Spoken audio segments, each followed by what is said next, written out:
Welcome to What a Creep, the show with Margot Donahue and Sonia Mansfield talking about creeps from the past to the present. This is your quick guide to the biggest creeps, jerks, assholes, and losers, the best of the worst. From two nice ladies who want the world to be a little less creepy.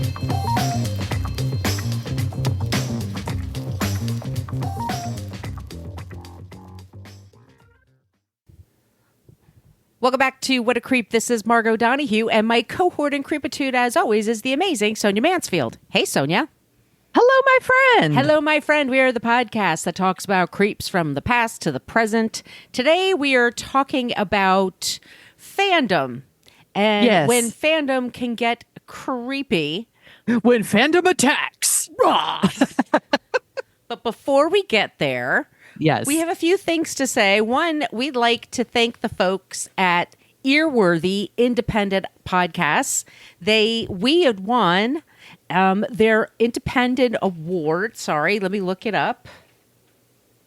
It's a group for independent podcasts. Yes, correct? It's independent podcasts, and our category was Best Celebrity Accountability Podcast, and we share it with Trashy Divorces. Oh, we're in good company. So we are in excellent company.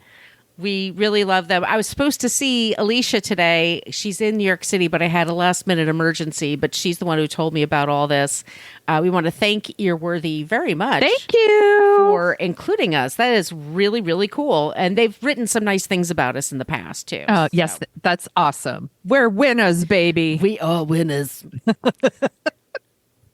We're always looking for ideas for creeps and for non-creeps, just so y'all know.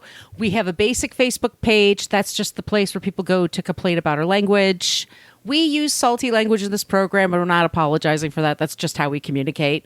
So this is your warning. Fuck yeah.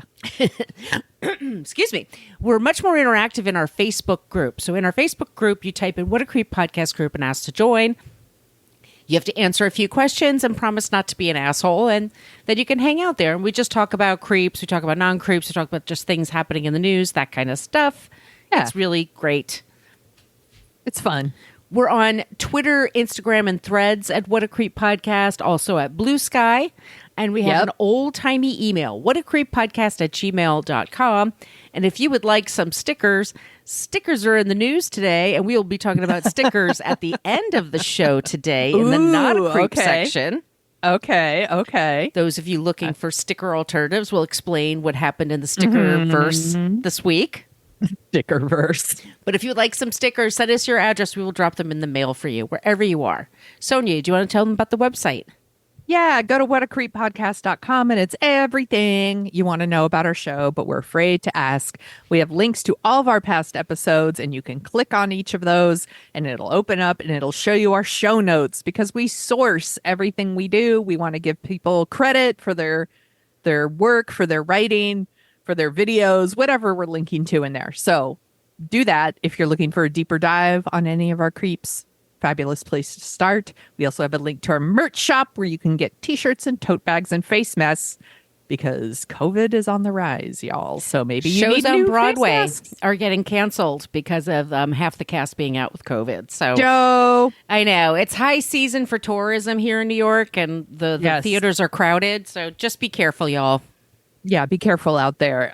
We also have a link to our Patreon. You want to tell them about that, Margot? Yes, Patreon. We have our first 8 seasons on our Patreon wall. O.J. Simpson, Bill O'Reilly, who was a guest on Jon Stewart's show this week. I saw that. Anyway, we also put out 2 bonus episodes a month. So if you would like to help support the show, that's a great place to do it. We have a couple of very affordable options. We're very grateful for all the people that join us there. It helps us pay for all the sources that we link to. We like to pay people for their work. We do a lot of research here and a lot of journalism, and we want to pay for the people who do the actual hard work. You know, we're just sort of shining a light for what they do. But another way you can support us is by leaving us reviews to get wherever you get your podcasts, especially in Apple Podcasts, because we attract some weirdos who like to leave 1-star reviews just to be annoying. They don't even listen. They just don't like what we do here. So they give us a 1 star and say, ladies hurt my feelings and whatnot. Whatever. So we want to say thank you to Cibitron, who says that she's always excited for a new episode. And then we have somebody, Hoot Canadian. This is from Canada. I made that up. This salt is making me thirsty. I love that. Thanks for taking this info and wrapping it in my favorite coping mechanism, humor. You are most welcome. There are other places you can listen to. Good Pods is a great one. Spotify, any of those places. If you could leave us reviews or stars or whatever, that'd be amazing. Or ask for some stickers. Put it on your laptop. Go to the coffee shop and look cool. Yeah, that's it. That's it. That's all it takes. That's all it takes. Should we get into this? Yes, let's do it. Okay. All right, everybody. We're going to talk about toxic fandom. I'm going to give you some sources first. Hold on one second. Let me pull up my doc. Let me move Margot over here. Okay. BuzzFeed, Collider, CNN, The Daily Beast, Gizmodo, Forbes, Hollywood Reporter, IndieWire, The Mary Sue. I don't know if a lot of you check out The Mary Sue, but it was basically started because of toxic fandom. So go ahead and check that out.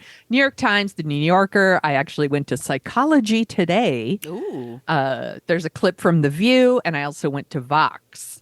So let's start with some basic stuff here. What is toxic fandom? It's fans of movies, TV shows, video games, books, whatever, your preferred entertainment medium, who engage in, let's say, unacceptable behavior. They post racist and sexist comments on things. They make death threats. They make rape threats. They dox people who are involved in like creating the thing that they supposedly love so much. For this episode, I'm mainly focusing on movies and TV shows, but there's toxic fandom in music, books, comic books, video games. You could throw politics in there. Look at the Republican convention this week. But I can't do everything because then the episode would be super, super long. So I mainly focused on movies and TV shows. So let's say, let me start with this. One of the good things about the internet is it makes it easier to find your people. Like if you're into yoga, you can find other people who are into yoga, or a rare book or whatever. One of the bad things about the internet is it makes it easier to find your people. And if you have a bad, shitty take on a TV show, you could just bitch to your friends, or maybe you find people on the internet who agree with you and you amplify each other's bad takes. Mm-hmm. Now you can just go, and you organize your shitty takes, and the internet gives the toxic fans access to the creators of the things they supposedly love in a way that they never had before. Mm-hmm. Back in the day, oh my gosh, sorry if you can hear barking, y'all. They're doing construction outside. Back in the day, say soap operas, you couldn't just email or DM your favorite soap star and tell them how much you fucking hate them and that they're evil and blah, blah, blah. You had to read Soap Opera Digest like everyone else and hope that someone else you knew watched General Hospital. And now people just go on Twitter and they just say the most awful things to the people that are creating things, again, that they supposedly love. So why do they do it? Some people make their fandom their entire identity. Mm-hmm. And when that thing that they love does something they disagree with, they feel rejected or they feel threatened. They take it personal. Some of these people are just racist, sexist, transphobic bigots who want every form of entertainment to be targeted to them. Mm-hmm. They only want to see themselves on screen and no one else. For some toxic fans, it's the sense of entitlement. I'm putting fans in quotes a lot here. It's they claim that a remake or a reboot is ruining their childhood. We saw that a lot in 2016 when they remade Ghostbusters. That even remade with a bunch of women as the lead, and the backlash was like out of control. And hideously racist. Yes. Yeah. Like they were bullying all the women. They were bullying the director, Paul Feig. They specifically went after Leslie Jones, with racist and misogynistic tweets. Toxic fandom it's always been around, but I never really understood it I never heard it referred to as toxic fandom until 2014 with Gamergate. Do you know Gamergate? Unfortunately, yes. Yes. And I'm not a gamer. Yes. Also not really a gamer unless you consider Animal Crossing a serious gamer. So if you don't know, in the fall of 2014, there were these hardcore video gamers that claimed they were angry about, quote, unethical games journalists. It's not what it was about. It was really about like harassing, heckling, threatening, doxing, like outspoken feminist women that were covering video games. That's really what it was about. And and then they had a hashtag like Gamergate, and it was just the most misogynistic bullshit stuff. But you can draw a direct line from Gamergate to a lot of what we see now with this like toxic masculinity. Like, so Vox, one of the sources here, says that Gamergate was a watershed moment and learning experience for many future Trump supporters. As a movement, it showed the trend towards systemized online harassment, increased ideological polarization. Sorry, there's a lot of words here that emerged in the latter half of the 2010s. So Gamergate actually led to a lot of things that are like deeper, more violent, more uncontrollable. And it kind of led to some of the things that I'm going to talk about in these different fandoms. So we're going to start with Star Trek. Star Trek has had toxic fandom pretty much since the beginning. Like, Star Trek comes on in like the late 60s, early 70s. It was always very diverse.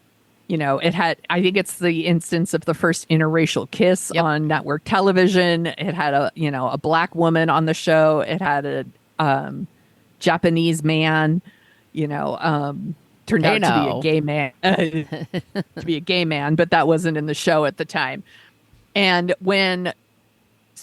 it had a lot of outcry then, but it found its fans, and then we have documentaries like Trekkies and stuff like that. And then they announced like Star Trek Next Generation, and the OG Trekkies, like some of them got really upset, and this is before the internet. So they're like writing to Gene Roddenberry. They're making petitions. They're really mad that like a new cast is going to be on the Enterprise. They're super pissed off. And then obviously like Next Generation goes on. It becomes a big hit and they get their own fandom. And then with every new show and every new movie, the toxic fandom breaks out. So most recently, Star Trek Discovery came out, and it got a ton of shit from toxic fans because it had a diverse cast. So they cast like Michelle Yeoh as like one of the captains, another woman named Shaniqua Martin Green, a black woman, also like leading on the show. And people were freaking out, and like some of the things they were saying, it was like, Star Trek Discovery, the only white males are a Vulcan asshole and a wimpy helmsman. The show is fully social justice warrior converged. And all the stuff, it's super like that. And like the whole idea of like, there's no black and Asian people in space.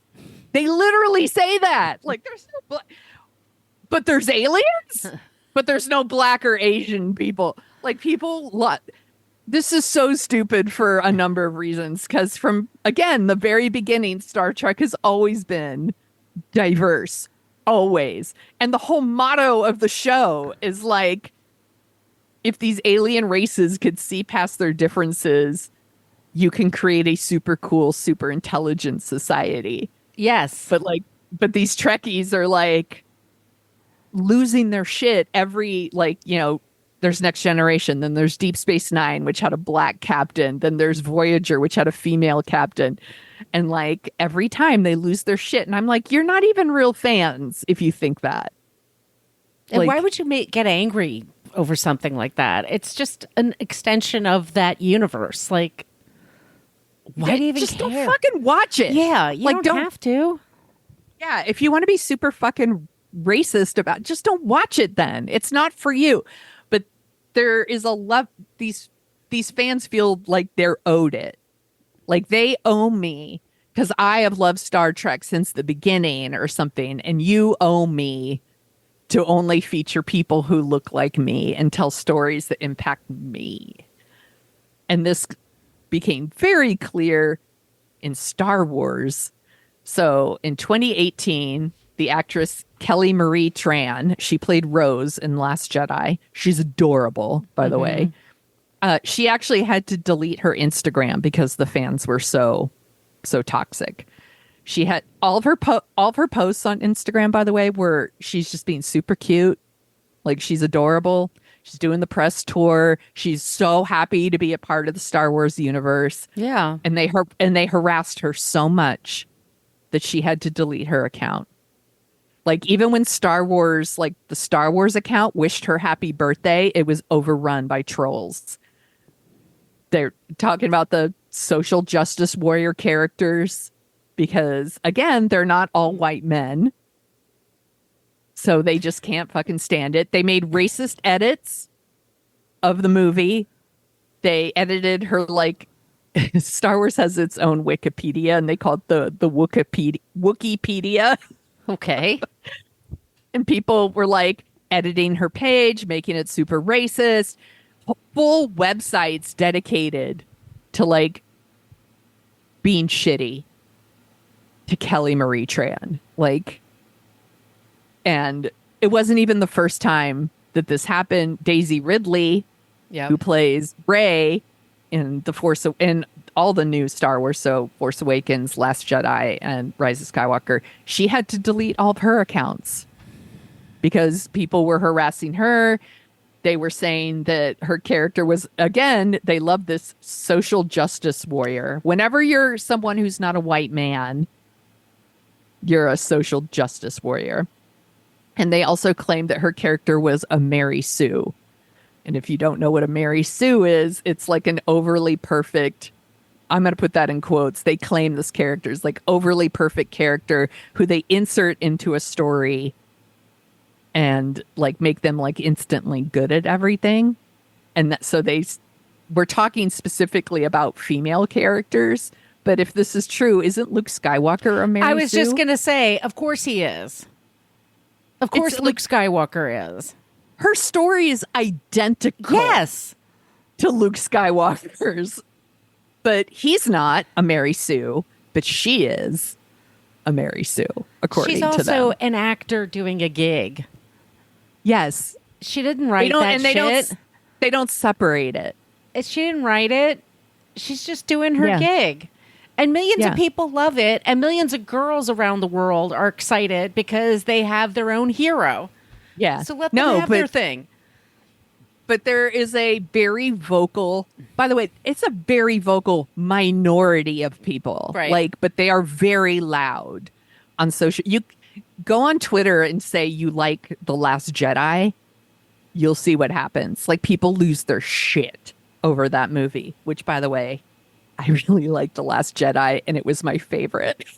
I like all of them. I loved all of them. Even the one that like Rise of Skywalker that most people are like, I don't like. I still like it. But I love The Last Jedi. It's the one I've watched the most out of the new ones, I should say. Anyway, now there's a new Star Wars show on Disney Channel called The Acolyte. Have you watched this one? No. Okay, I'm about halfway through. So, and it's created by Leslie Headland. Now, she's the first openly queer person to take on a live action Star Wars. And she has a very different story that she wants to tell in the Star Wars universe. And that's dope. Yeah. Like, I love that Star Wars is like a sandbox where they can tell different kinds of stories. Like, that's really cool. And so she's cast this woman, Amandla, it's Amandla Stenberg, and she's identifies as non-binary and gay, and she's playing a dual role. She's playing identical twins, and it's like set 100 years before the Phantom Menace, and like it got pretty good reviews from critics. It's like 85% on Rotten Tomatoes. Yeah. But instantly Star Wars fans were like, no, it stars black people. So they're like doing this like review bombing of it on.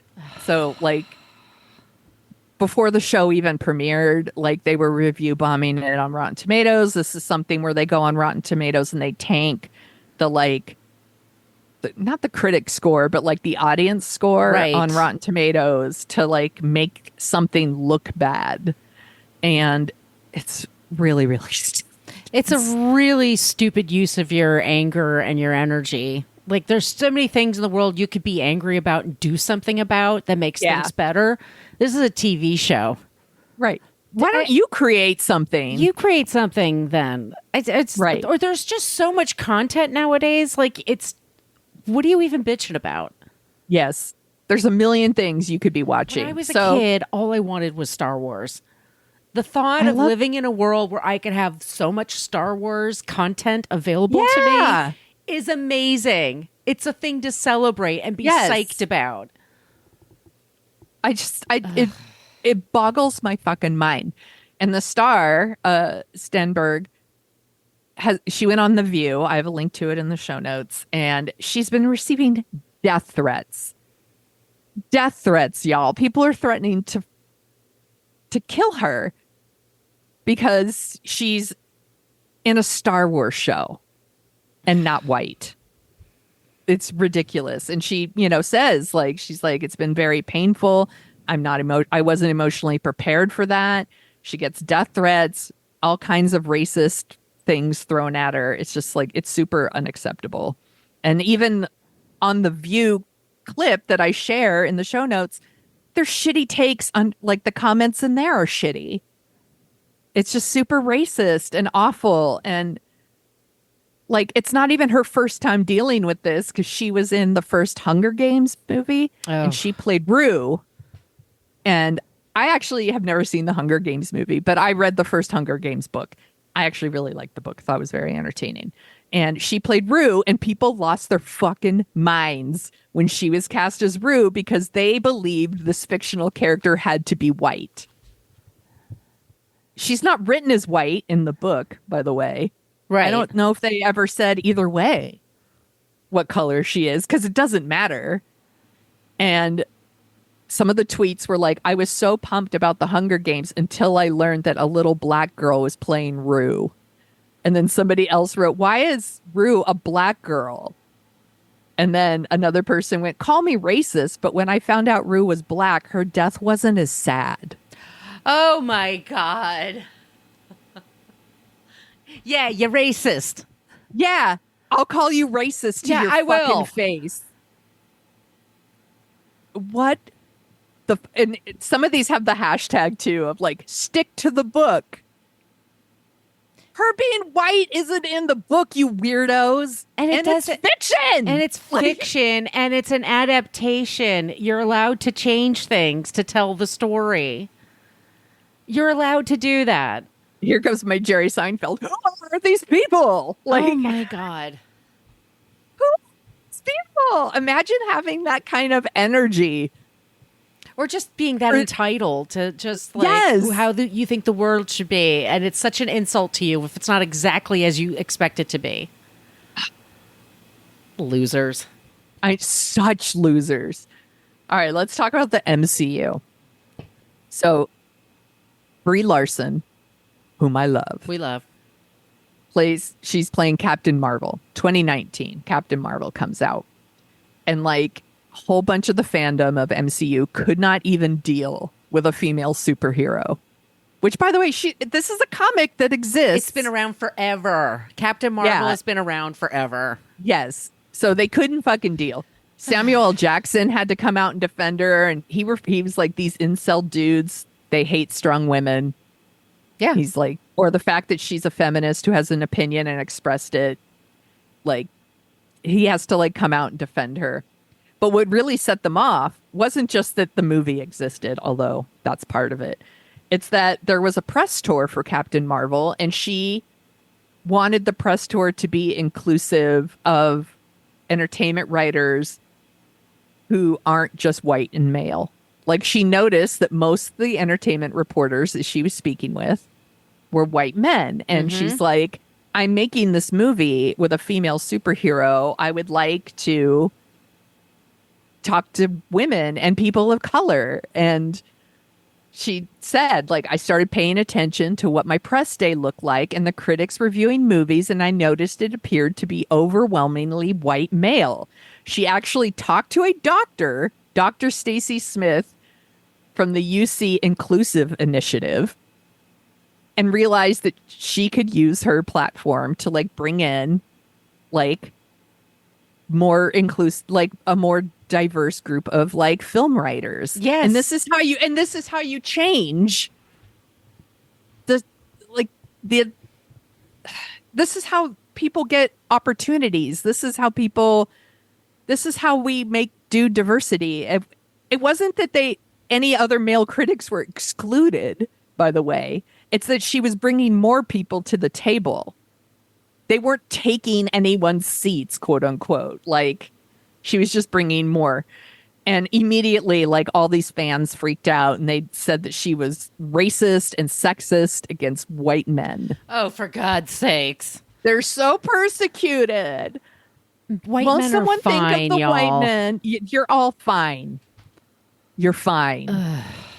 Again, they spammed Rotten Tomatoes with bad reviews of the film before, which is a good movie, by the way.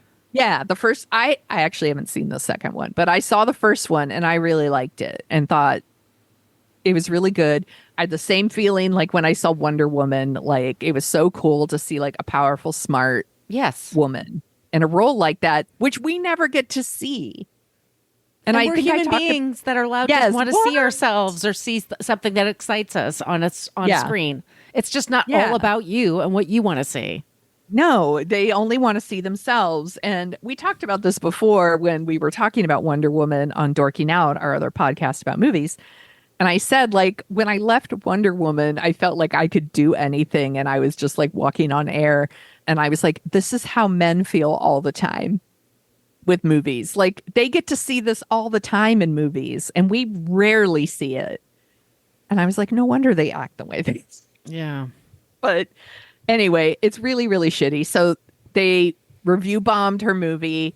Like, some of the reviews by the critics, by the way, were also accusing her of being anti-male, which is, again, not what happened.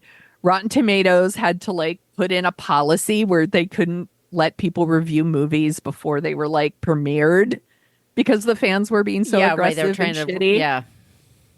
And because she's a good person, Brie Larson comes out and tries to clarify, what I'm looking for is to bring more seats up to the table. No one is getting a chair taken away. There are not less seats at the table, just more seats at the table. And I'm like, you're a good person, Brie Larson. I would have told these assholes to kick rocks with open-toed shoes. Yeah. Like, fuck these guys. And then the sequel came out, The Marvels, which I haven't seen yet. And it has the nerve to star 3 women, including 2 of color. And all these like right-wing critics came out and they accused it of being woke. And I do want to talk about like the idea of like political commentary and toxic fandom, but I'll get into that in a minute. One of the fans, though, has this YouTube channel, and I'm not even going to name him because he sucks, but he calls the film woke. He has like 1 million subscribers on his channel, and he said the Marvels is awful. He says it's a push for representation. He refers to it as the MCU. Like, oh. He called it like, and then people like Ben Shapiro grab onto that sort of stuff and they're like, call it like woke garbage and it's like one of the worst superhero movies ever or whatever. And then they like repeat each other and it like feeds each other and it turns into this like shitty culture war that like goes beyond just the toxic fandom, right? You know, and like Brie Larson is like so over it that she's thinking about dropping out of the MCU because it doesn't feel worth it, and it's a lot of work, and it's a lot of work. If you're just going to get your life threatened everywhere you go and treated like shit, like who wants that? Yeah, for a fucking superhero movie. And there's a million movies you can watch. There's so many you can watch. Honest to God. It's, again, I can't believe this is what people want to focus their energy on. And again, these people are not real fans, because if they were, they would know that like Jack Kirby and Stan Lee and the people that like did the comic books, they always had an inclusive universe. And they superheroes. They did bring other people, and they did actively try to bring Black characters, women characters, Asian, like anyone, like regardless of like sex, skin color, background, you could be a hero. They made it a point to make it that way. And these people that are like, no, I own Marvel, and that's not what Marvel is. It's like, it was always that. It was always that. You're wrong. Like, you're not Marvel. There's just so much Marvel out there to dissect and interpret and adapt. It's not just the one issue that they that was put out in 1977, and that's the only thing. Right. That, it's just, yeah. Or anyone that uses like Captain America for their like racist shit. I'm like, you need to see the issue where he's like punching out Hitler. Like, Captain America's against that kind of shit. He's not America first. No. Like, that was never his thing. Like, fuck these people. So a lot of conservatives have waged this war on Disney for a while. You know, they criticize the films and the shows, and like, the whole thing about like the parks and like Ron DeSantis and his like don't say gay law and all that. And so this like started this whole thing about Disney, and like all these critics then like attack Disney all the time, and they call everything woke, and like, or they go after Barbie, like, and it's like, remember when Ben Shapiro's like burning Barbie dolls and all this shit? It was so ridiculous. And again, he urges his followers to go and like leave negative reviews, or calling Barbie like man-hating woke propaganda. These people aren't fans, but they take like people who are the shitty toxic fans, they take that, they repeat it with their platforms, and then the toxic fans repeat it back, and it just, again, it amplifies it everywhere. It's really, really fucking gross. And the reason I wanted to do this was because Gladiator 2, which, by the way, I can't wait to see, is coming out in November. And I saw the trailer, and it has like Pedro Pascal and Paul Mescal and Denzel Washington. And I was like, oh, like, I don't even think I needed a Gladiator 2. Like, I was like, Gladiator's fine. We don't need a sequel. But then I saw the trailer, and I was like, oh, I'll totally watch that. That looks super like, oh, hi. And like, I go and I look at the comments underneath, and it's all kinds of shit. It's just like people complaining because they used rap music in the trailer, and they're like, this is Rome, not the Bronx. And then like all this like stuff about like Denzel Washington being in it. Like, there's not people of color back then, which there were. Of course there were. Yes. And they're like, well, he's, playing like a real person, and that person is not black. And it's like, and now all these historians are like, we don't know what color that person was, but he wasn't white. Right. And it's also Denzel Washington. Yes. He's kind of a movie star. He's kind of a big deal. Yeah. But people like his movies. It doesn't matter. It's just a movie. Like, who cares? And I was reading all of this, and I was like, this is so stupid. It's so stupid. And it reminded me of The Little Mermaid, and how like they make a live action Little Mermaid and people lost their mind because Ariel was black. And they were like, no, like Ariel's white. She has to be white. And it's like, first of all, Ariel's not a real person. No, So and who mermaids cares? aren't real. And mermaids aren't real. And they're not then, a like, race of people. They're, Yeah, right? they're Like, species, it's so I would funny. guess. On Love Island USA, one of the contestants on there, this woman, Kaylor, insists that mermaids are real. And I was like, get her off my screen. She's so dumb. I was like, who's voting for this person? She needs to go now. But like, seriously, who cares if they cast a black actress as a mermaid? And then like it turned into like this thing where again, like conservative news organizations pick up on these trolls on social media, bring it to their shows, bring on quote unquote scientists to explain why there wouldn't be black mermaids. And I'm like, there's never mermaids. There's no such thing as a There's no such mermaid. thing. It's a fairy tale. It is from the seas of sailors who were drunk or had STDs that rotted their little brains, that were on boats for years, horny and lonesome. And they would see sharks or dolphins and be like, Yes. I think I see a pussy. Almost. Maybe. And Almost. maybe that dolphin has boobs and is a chick. Yeah. Arrgh! Just like Ahoy, matey. I'm in it's love. so funny. Man overboard. I mean, Just imagine like thinking that a black mermaid is the hill to die on. Like, and then to say you're not racist for it. yeah, call me racist, but you're racist. You're racist. Yeah. Lord of the Rings, same thing. They had the nerve, like they did a show on Amazon. It was like Rings of Power or something like that. And all these like people who love Lord of the Rings supposedly lost their minds because there was like black elves. I'm like, they're elves. There's no black elves. How Are do you sure? know? Are you sure? Like, well, it's not in the book. It's a fantasy book. Who cares? Like, I'm fans of most of these things, by the way. Like, Yeah, you watch it every year. I watch Lord of the Rings all the time. I watched the show when it was on. I watch MCU movies. I love both you and I are big Star Wars fans. I love Star Trek. I'm fans of most of the things I just talked about. And like, I don't get upset when there's someone who doesn't look like me on screen.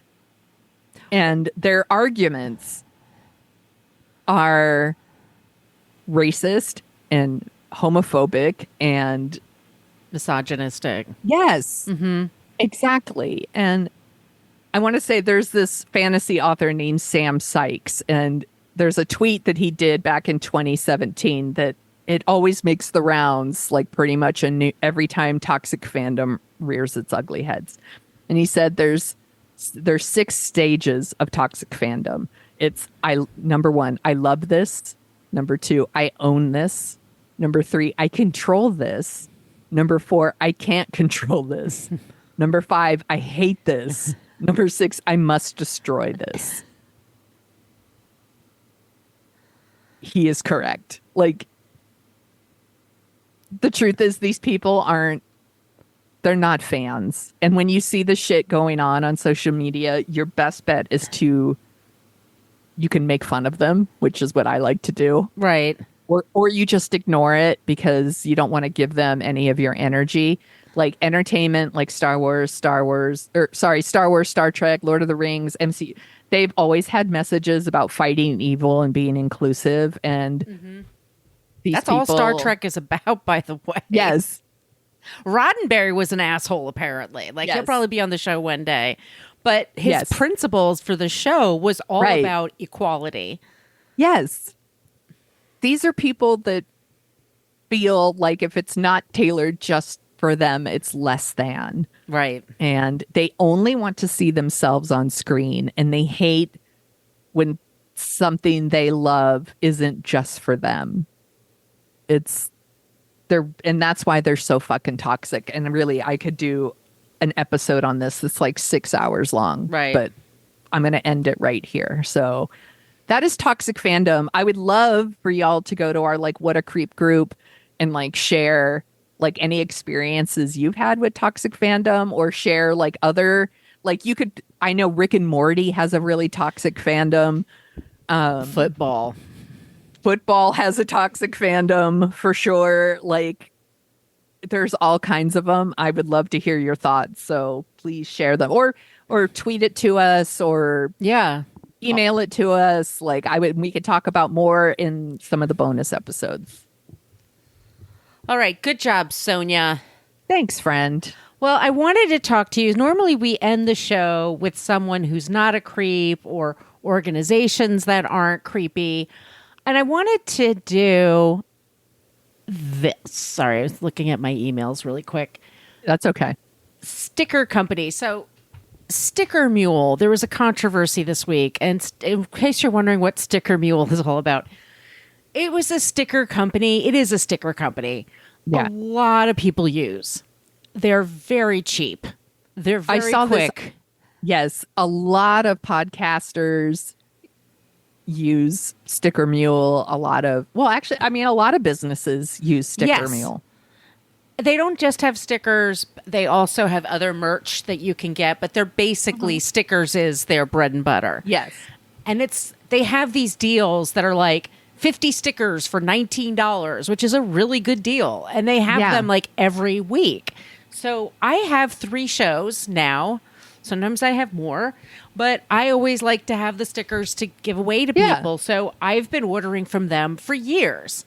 Yes. And I've noticed that a couple of times after COVID, after 2020, I saw a couple of posts on their social media. I don't deeply follow them, but that were a little weird about masks, that kind of said some odd things. I was like, But like I said, I never did a deep dive in their timeline, any of their timelines. I just ordered stickers, man. That's all I fucking care about. Yeah. You're like, I just want to order my things. Yeah.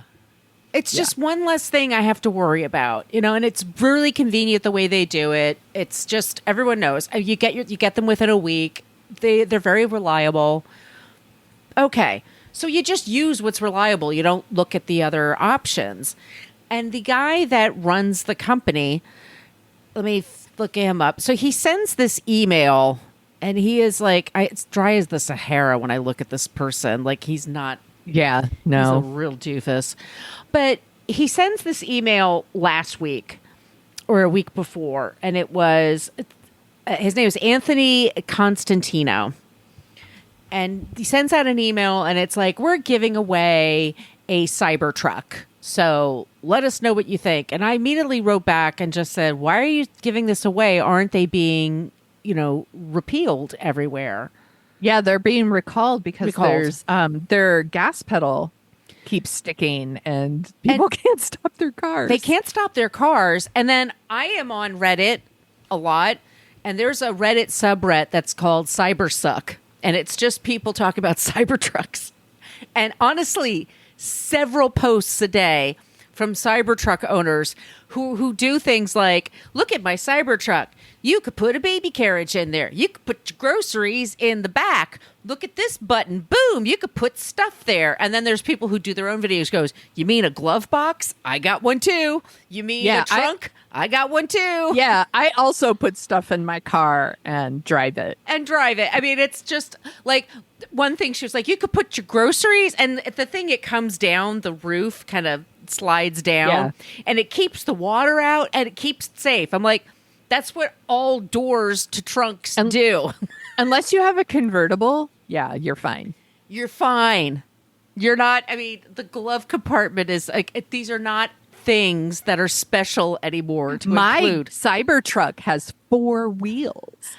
Take that, cars. And I was like, yeah, a lot of people are buying these things. They're crap. They're falling apart I think they're so ugly. They're ugly. We posted videos in our channel about this. And there people are having issues with the driving of them, with the wheel, the pedal going, and then the wheel not working properly for 3-point turns, so you can't really get away from things. Mm-hmm. They say to them, you could drive in the desert, you could drive in a mud pit, give it a try. I'm like, no, I've been around monster trucks. This thing cannot do what a monster truck does. So there's a lot. So I was just sort of like, why are you doing this? And no one wrote me back. And this happens a lot. There's a lot of people, Meghan McCain's publicist pitches me all the time. And I'm just like, what are you doing? Like, we're not talking about that. How do I get off shit. this list? How do I stop? But Anthony, after the assassination attempt on Trump, and a person was killed and 2 people were injured. And that's always terrifying. And, I love this country, but the mass shootings have got to stop. To me, what the takeaway is, the mass shootings have to stop. Nobody else seems to think that that's a problem. No, they have no interest in actually fixing the problem, which is like some gun control regulation. They're more interested in, they're like, well, we'll just get him more Secret Service. I'm like, I don't have Secret Service. I am also worried about being shot. I mean, think about it. We can't promise a president at an event that he knows about that he can be safe. Third graders can't be safe. Like, we're just like, give it up. You can't go to church. You can't go to the movie theater. Right. You can't go anywhere.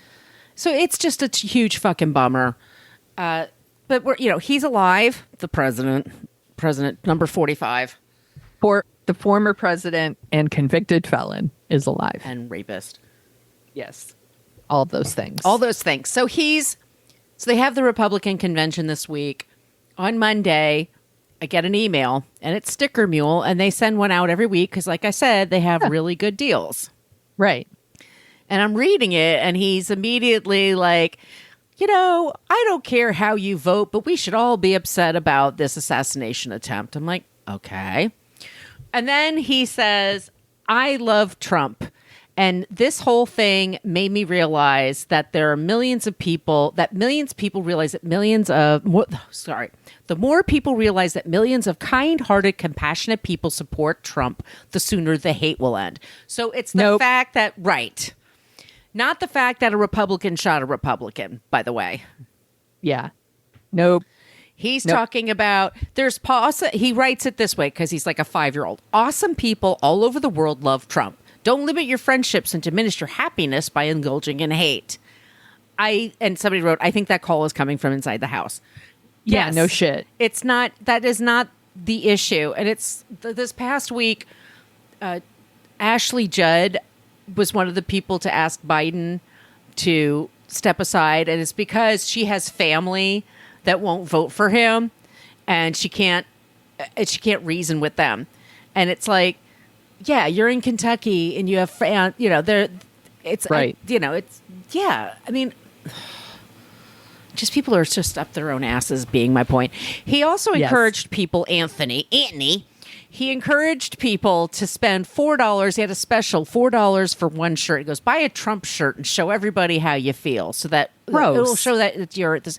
And it's like, this is so stupid. And he puts his full name there. And it's like, someone is not a very good businessman. He's learning from Trump. Yes, exactly. And it's like, why don't you offer to do their stickers for him? You're going to have to offer to do it for free because he will never pay you, because he doesn't pay people. That's one of the reasons he's out in some shithole in Pennsylvania, not inside a place that they can secure. He's outside because he doesn't want to pay for it. Because he doesn't pay for things. He can't. Yes. So that's why people are like, fuck that now. So that is the problem. The whole idea that they're like, you need to realize that good-hearted people love Trump. You need to stop hating us.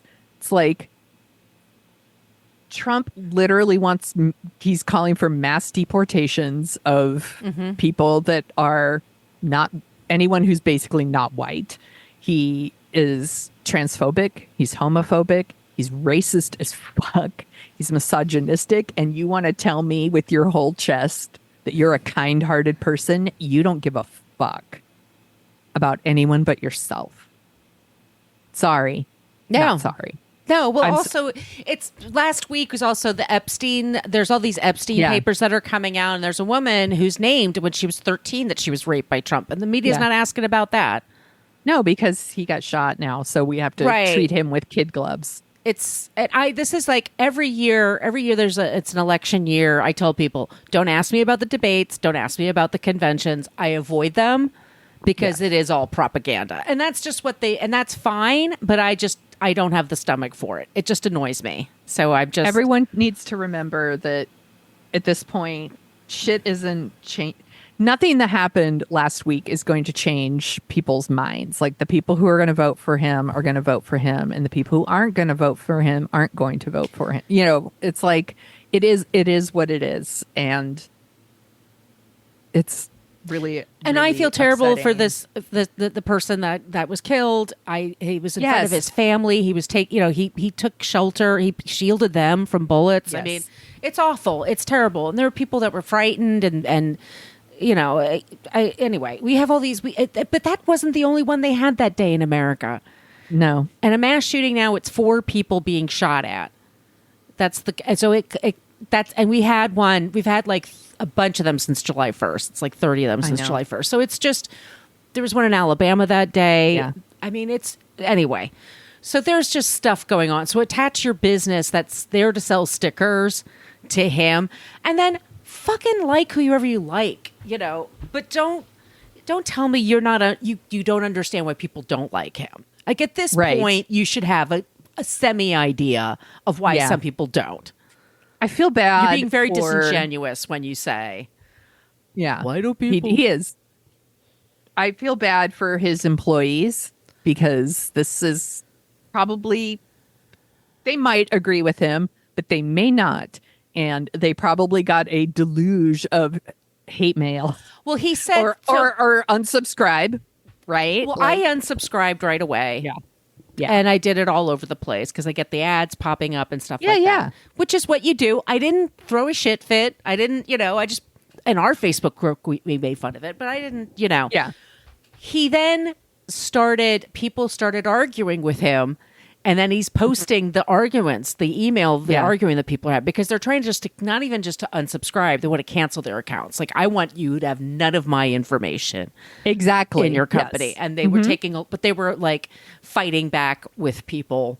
And just he was doubling down on his shittiness. And it's really stupid because there are a lot of podcasts. There are a lot of people that like I said, there's a sticker world out there. There's a Reddit sub page all about stickers, and they were lit afire by this. So I wanted to give y'all ideas, and I will post this into the show notes of alternatives for stickers. There you go. We have Sticker Giant. We have 123 stickers, Sticker Print Go, Sticker Wolf, Sticker App, Sticker Ninja, Vinyl Disorder, Death by Stickers, Sticker Invasion. We have all these other places where you can order your stickers. Be fun. You could order a sister, huh? Yeah. Sticker Giant in particular did a video pretty quickly after that was like, you might be new here. Yeah. Let me explain what we do here. And their first order is like 30% off, which is a good discount. So they're smart. They got in on it right away. Like they're buying the ads, they're buying the Facebook ads, they're buying the Instagram ads. Like they're being smart. This guy's being an idiot because he had, I think, like the easiest gig ever. Like right. And he's fucking it up because he doesn't think enough people appreciate his and it hero. It was bad PR. Like TikTok, I saw a ton of TikToks about people like sharing the email he wrote. Trying to like unsubscribe, some of the back and forth. I've seen this stuff on social media where he's fighting in the comments with people. Like, I follow a lot of podcasters. I know you do too. They were posting stuff saying, I need a new sticker company. Right. Send me your recs. That's the first thing I did is I posted in our group and said, looks like we're looking for a new sticker company. Yeah. And then of course, like trolls go in there and they're like, I'm going to be placing an order with Sticker Mule. I'm like, no, you're not. No, you're not. And you're not going to get rid of them all because you'll order like a stack of 50, but you don't need 50, do you? You're just doing it to do it. Where some of us, they're not going to order it all. Right. It's not going to be consistent business. Like, Yeah. you want that consistent business. You want somebody that's going to go every other month or so, like reorder a bunch of stuff. Like, that's what you want. Yeah. And he's being an idiot. So Yep. Anthony.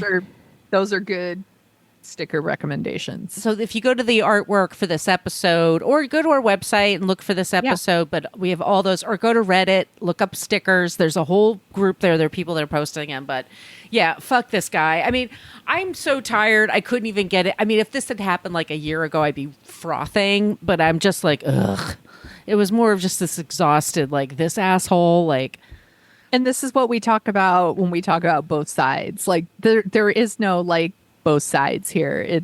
There's right and there's wrong. And read Project 2025 and tell me that you think that's right. Right. It's not. So, yeah, fuck that guy. Fuck Sticker Mule. They had a good gig rocks. going. I mean, that's the thing. Like, I had a feeling it was a little bro-ish, but I didn't care because I'm just there for my stickers. Yeah, exactly. And you could have continually just had my business, because you are allowed to think what you want. As far as I'm concerned, our votes cancel each other out. Okay. That's how I look at things. Seriously. But he's more also, like... they sell hot sauce and it sucks. Just saying. I tried that hot sauce. It's terrible. I didn't like it. No, it was terrible. And then I tried to give it to my dad. My dad's all, no, I don't like it. And I was like, cool. All right. Well, trash you go. Into the trash. Yeah. Yeah. We don't need this. Fuck that. So fuck Blech. that guy. Yep. All right, everybody, that's the show this week. We will have a new episode next week. It's going to be, Sonia doesn't even know yet, but I've decided another old-timey Hollywood scandal. Oh, these are my favorite. Woo! These are my favorite. It's going to be a good one. That's next week. If you like the sound of our voices, we also like to talk about movies, and we have a show called Dorking Out, where we dork out about movies. Sonia, Yes. what are we talking about now, and what will we be talking about in the next episode? That's going to be a tough one. I'm like, what are we talking about now? That's a good question. I'm looking it up right now. China Moon. We talked about China Moon. We had fun with that one. Yeah, that was a request. It was really, really fun. Go listen to that one. Up next is Brain Candy, the Kids in the Hall movie. It's finally streaming On Paramount.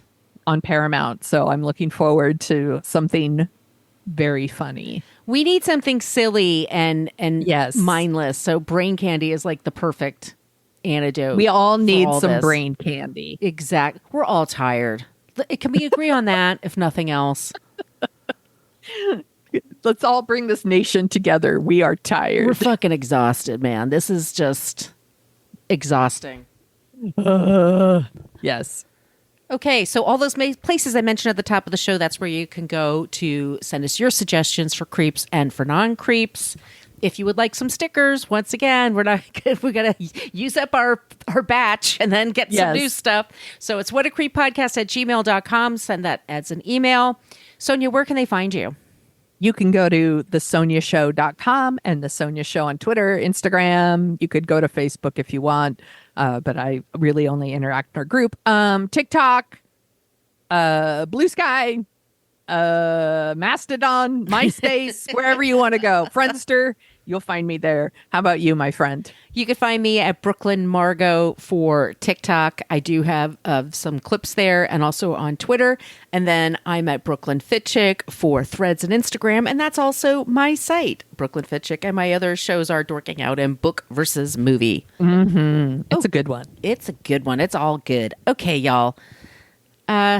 Be safe, be kind, be good to each other. Just don't be a creep. Be a creep. Thank you for listening to us talk about creeps. You can follow us at What a Creep Podcast on Facebook, Twitter, and Instagram. But don't follow us too closely.